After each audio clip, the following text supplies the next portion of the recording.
Alright guys, welcome in Dirty Kitchen. It is 2021, January 26th, and today we're going to go over a little bit of learning on professional versus amateur. So we jumped into Cardone U last night and we both took some time to watch Grant's little segment, and we're just going to discuss that. So first thing I'll ask you, first thing I'll tell you, which jumped out at me, is the definition of the word amateur when he described that. Yeah. So he talked about, I wrote it down here, one who engages in the pursuit, study, science, or sport as a pastime rather than a profession. So I thought it was interesting how he's described if you have something like on Saturday that you're just thinking about while you're at work and you're like, man, I just can't wait till Saturday gets here so I can go do that thing that I want to do other than what you're doing at your job. And how he kind of described that's like what an amateur thinks about. And I was like, I got caught off guard, so I was like, man, I think about that sometimes. You know, like, oh man, I'm going to do this. Well, I think sometimes, everybody thinks about that sometimes. Right. But it is, amateurish if you're always just waiting for the weekend, right? Mm-hmm. Waiting for it to come around. And you're suffering through the whole week. And then the other thing about professional, which was engage in a specific activity as one's main paid occupation rather than as a pastime. So something that you're focused on and you're doing everything you can to make it your main paid occupation, your main focus, right? And that's what a professional does. So those were just the definition of those two words. Yeah. Really stood out to me. What did you get that kind of jumped out at you? The definitions didn't jump out at me too much, but what jumped out to me is when he talked about how the real difference is the commitment. Right.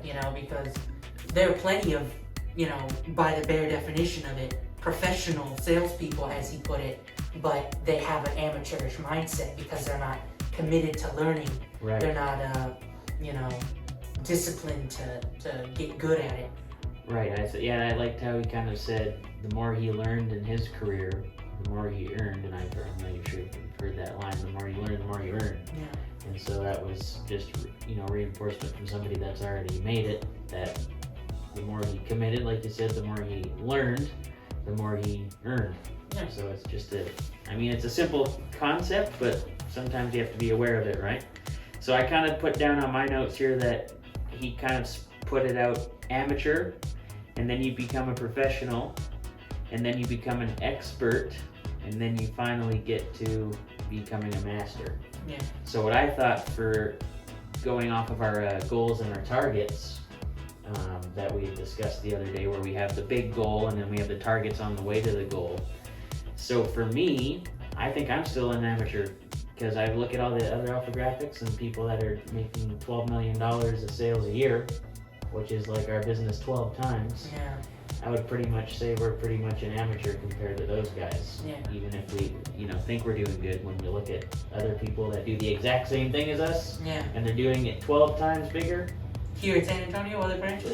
Not in San Antonio, but there's people one in San Antonio is doing like 3 or 4 or 5, and then one that does 12 is in Seattle, which is a city that's half the size of here. Yeah. So it's just interesting.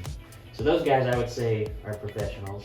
Maybe experts, maybe masters if they're the best, and that make them a master. But so what I did for me was I kind of tried to break it down into some targets for myself. So I figured an amateur does less than $83,333 a month, and I would pick that specific number because $83,333 a month is $1 million. So I figure until I'm able to consistently every single month, personally, sell $83,333 and at the end of the year have $1 million in sales, I don't think I'm at the professional level. Right? So we talked about yesterday, it's not necessarily the money, but it's that potential. Yeah. I know if there's other alphographic sales people doing $4 million by themselves, I think I should be able to get to $1 million. Yeah. Right? It's not unreasonable, especially because other people are doing it. Yeah. So I put, just for my own personal target, to consider myself a professional, I have to figure out how to sell $1 million a year printing, which would be $83,333 a month, every single month of the year. And then I figured to be an expert, that would be about 2.5 million, in my opinion. So if you were to do 2.5 million in a year, that would be 208,333 a month. And I could figure if I could somehow find a way to that, then I'd be an expert. I would feel confident saying, hey, I'm an expert Alpha Graphics salesperson. And then what I figured would be a master, this is my kind of twist on it for me to keep myself motivated on the goal. If I could oversee and guide 2 other individuals to make $1 million in sales a year. Because if I can learn how to do it myself, and then I can pass on that knowledge and coach 2 other people to get to that $1 million mark, then I think the master has the ability not only to do it, but to pass on the knowledge to other people, and they can do the same thing. So that's what I broke the categories down into. Yeah. So that's what I'm gonna kind of put down as my goals, which are big, but I have those targets along the way to get to that end goal, right? So I kind of thought, thinking back to my story, that when I first started selling, it was awkward, I was nervous, I was scared.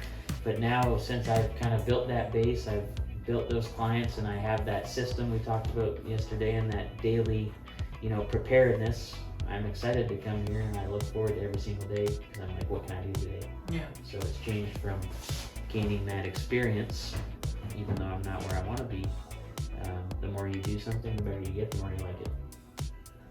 So that's what I kind of took out of it. Right. Yeah. I find that I look forward to coming to work some days, and some days I don't. I guess it does depend on how I did the previous day. That momentum. Yeah. Yep. So the more successful, the better, more enjoyable it is. Everybody likes to win. I think that might be Mr. Best. Yeah, take it. Alpha Graphics, this is Uriah Solis.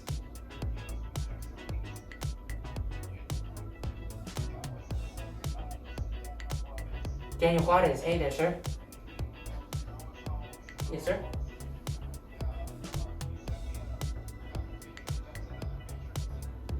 No, sir. I believe I only ever sent you the first proof.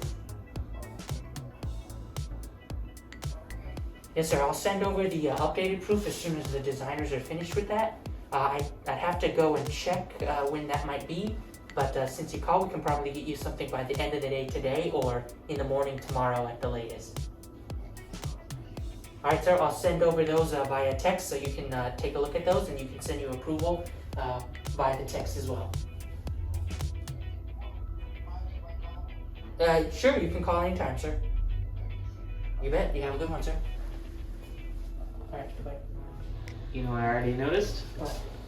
You're a professional on the phone. You talk totally cool. Yeah. You know why? Because you knew what you were gonna say. Yeah, because I've experienced it. And right. And once you get the hang of it, then you become. Because before you were speaking fast, because you were trying to think, what I say. Yeah. But right there is a perfect example. You knew what you were gonna say. You were prepared, and you got off the phone with a positive end. When you get familiar with it, like to bring it back to the video, he said once you become a professional, then you can predict. Yes. I don't think I'm quite there yet, but I'm getting the feel for it. Yep. And you can kind of feel like, oh, I should say this or I should say that, depending on who you're talking to. That's right. And you're not guessing. Yeah. All right. So that's what we got, guys. Just a little discussion on what is a professional, what is an amateur, and what is a master. And of course, that's going to be different for everybody and what you guys do as your own profession and career. But I would share that with you. Appreciate you tuning in. As always, check us out on all the socials. It's at AGWestAv on Facebook, Snapchat, Twitter, and Instagram. And we'll catch you on the next one. And don't miss the podcast, anchor.fm/The Dirty Kitchen. Thanks for tuning in.